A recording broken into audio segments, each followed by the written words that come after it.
नमाज अंग्रेजी में पेश करने के लिए दावत दे रहा हूँ। मोहम्मद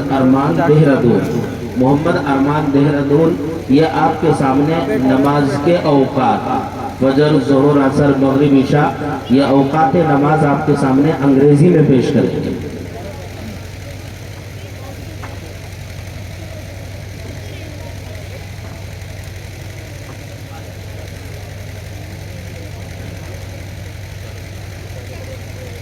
अस्सलामु अलैकुम वरहमतुल्लाहि वबरकातुहू। मैं आप हजरात के सामने औकात नमाज अंग्रेजी में सुनाने जा रहा हूँ। Every Muslim must pray 5 times a day. These prayers are Fajr in the early morning before sunrise, Zuhr in the afternoon, Asr in the late afternoon before sunset, Maghrib after sunset, Isha at night. Assalamu alaikum wa rahmatullahi wa barakatuh.